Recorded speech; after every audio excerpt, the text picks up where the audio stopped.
You're back with the crossover with Marlon Jones and Armon Williams.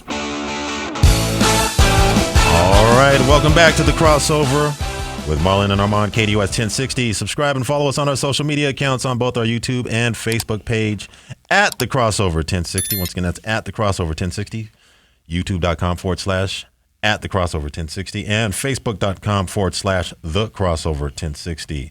All right, this segment is brought to you by Imagine Schools. Imagine Schools is built upon expectations high enough to live up to a child's potential. At Imagine Schools, success means developing character and enriching minds as they graduate students well prepared for college, career, and life. So visit their website today at imagineschools.org. Once again, that's at imagineschools.org. Imagine Schools. All right, Big Pimp, and I want to go ahead and talk a little bit of Arizona Cardinals as well as NFL. This weekend, this is the first time in a long time that Kyler Murray is officially he's available. Well, technically he's no longer on the PUP list. They removed him off the physically unable to perform list, and he's been declared fully healthy and participating in practices. So the big question is, the $1 million question is, do the Cardinals, does Jonathan Gannon, the head coach, and offensive coordinator, do they feel comfortable enough putting Kyler Murray out there on this field this weekend as they get ready to go up against the mighty Baltimore Ravens? I don't know. That's a good question. I think that the Cardinals have been rolling. Well, they've been playing, well all season without him. Up to the last 3 weeks. True. They've been battling. They're fighting for Jonathan Gannon. They're fighting for Drew Petzing. And they've got all those injuries, Connor and absolutely. And I do like the way Dobbs is filled in. Dobbs has looked nice. Dobbs is a nice backup. He is. He's a real nice backup. For those of you that were like, oh man, he's good enough to pump your brakes. He's not a starter. He is a backup. I've been following Joshua Dobbs since he was at the University of Tennessee. I liked him when he was there when he was a volunteer. I thought that he's somewhere between a backup and maybe kind of a manager if he was going to be a starter, a manager of a football team. But he looked good when he was at the University of Tennessee. I liked him a lot. I like him in this role with the Cardinals as a backup quarterback, but he is a backup quarterback. Yeah. You look at his numbers. His numbers they don't jump off the page to you. He originally committed to ASU. Did he really? Yeah. Okay. He would have been a nice fit for Arizona State. He did, but at the last second he went to Tennessee. He made the right decision. The last second. He chose. But yes, but Kyler Murray. I see you still do part of your act. That was funny. Bit, yeah? That was funny. Yeah, all right, appreciate that. All right, Kyler Murray. He did not have a practice designation Thursday or Friday. And on Wednesday, he was listed as participating in full. And Gannon said Murray is fully healthy. So he's declared that he's fully healthy. The question is are they going to go ahead and pull the trigger? Now, Friday, Cardinals coach Jonathan Gannon, he did not rule out the possibility of Murray making his season debut this weekend against the Baltimore Ravens. However, Murray has not played since he tore his ACL back in December of last season. I'm trying to remember that game.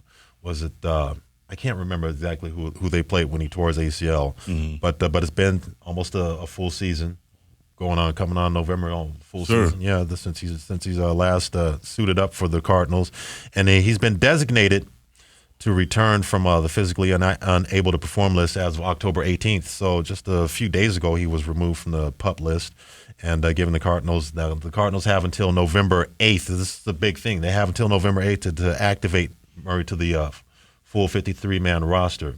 So if they don't declare him or they don't activate him to the 53-man roster by November 8th, I guess I'm thinking he's ineligible to participate and play for the season.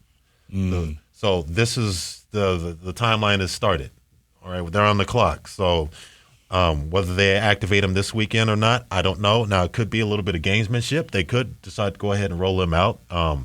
This is not unprecedented for Jonathan Gannon and this coaching staff to do that. They did that with Joshua Dobbs actually going into game one against the Washington Commanders. Was it going to be, are you going to start Joshua Dobbs or are you going to start Clayton Tune? Right. He waited until literally till the kickoff to declare that Joshua Dobbs was going to be the starter.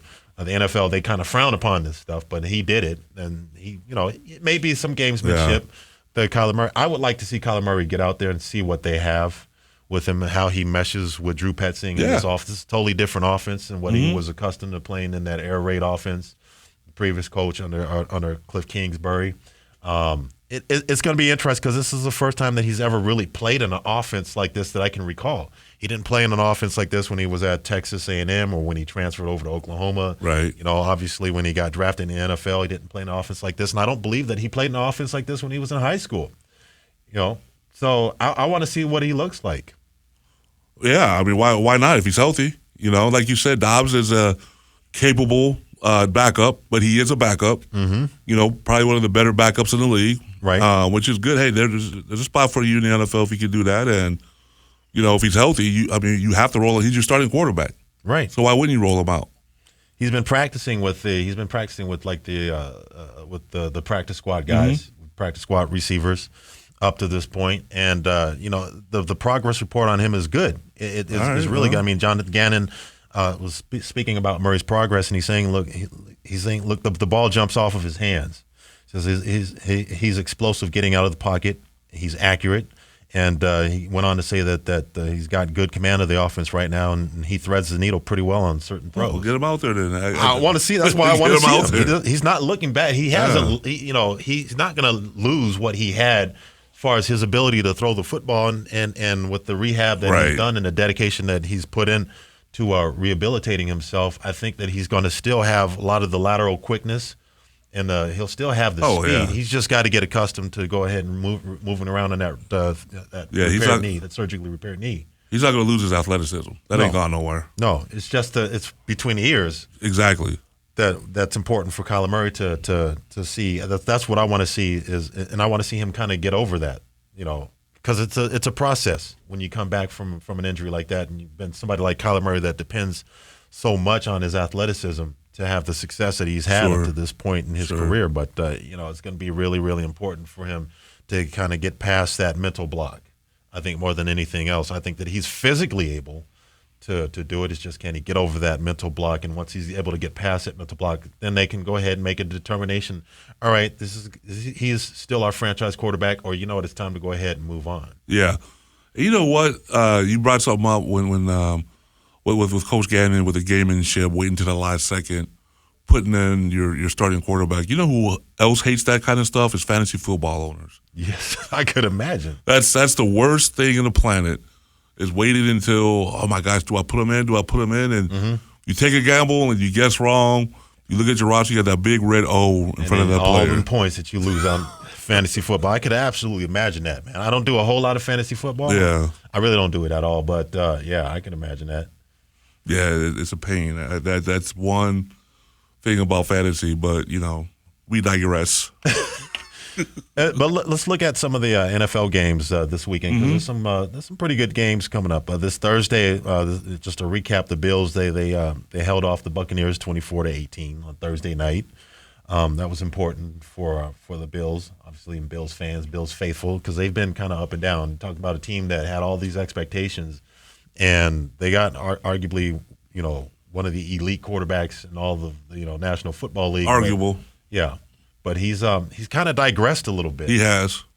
I don't know if it's whether or not it's defensive coordinators are starting to figure him out, that they can contain Josh Allen, or if it's, if he's starting to show signs of slowing down and whatnot. He still has a lot of that athleticism. I mean, he's a freakish athlete, but he is come back a little bit. Yeah, he is, especially for as big as he is. Yeah.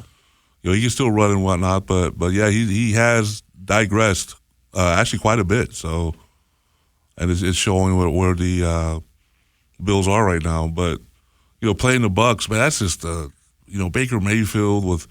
How do you just have difficulty finding Mike Evans, who is I just don't understand that. Who's as big as a room, He's as big as a room. I mean, his catchability, his arm, his wingspan is, his ability to catch balls and just jump over defenses is ridiculous. Yeah, and I don't know if you saw the game, how it ended with the Hail Mary. I did not see. Oh man, so Baker threw it up in the air, right, and it hit the end zone, and literally Curtis Goodwin was like kind of pinned down. He was looking somewhere else. But right as he looked up, the ball like hit his wrist. Forearm, really? Yeah, like if he had actually been looking, Okay. he probably could have caught that Hail Mary. Really? So he just didn't Yeah. locate. He didn't locate it in He time. just didn't locate it in time. You know, that's crazy. it was a big scrum at the end. You know, Hail Mary. Right. You know, of course, everybody is concentrating on Evans, but they good one, like literally when he looked at the ball, hit him in his wrist. It was the craziest thing I've seen. Wow. You know, with first of all, I was surprised Baker got the ball there. I didn't think he had the arm strength, but He's got a strong arm, man. Shockingly, he's surprisingly got a strong arm, but he's got a strong arm. Look, we got some games this weekend. Talking about we were talking with Chad Miller earlier. The Patriots, they face the Dolphins. They're a 9.5-point dog. That game, the Jets Giants, little in-city rivalry game that could be interesting. I'm looking at the list real quick before we get to the break. sure. Let's see, the Cowboys Rams could be an interesting game. Got Vikings Packers. Let's see, what's that? Browns Seahawks. Both of those teams are at 4-2. It could be an interesting game. And Surprisingly, the game that's going to be really interesting, I think, probably that most people are going to have their eyes on is going to be the Bengals 49ers. oh yeah, You got the Bengals at 3-3, and the 49ers are at 5-2, and Brock Purdy could possibly clear concussion protocol and make the game. And then you got the Raiders and the Lions on Monday Night Football, and that could be an interesting game. they put that on Monday. Yeah, they put that on Monday. Ugh. Yes, they did. Sorry, Raiders fans. All right, coming up next, buckle up, folks. It's another entertaining and fun segment with the wacky one himself. It's Crazy Tracy Ting Yu, live on the crossover KDUS 1060.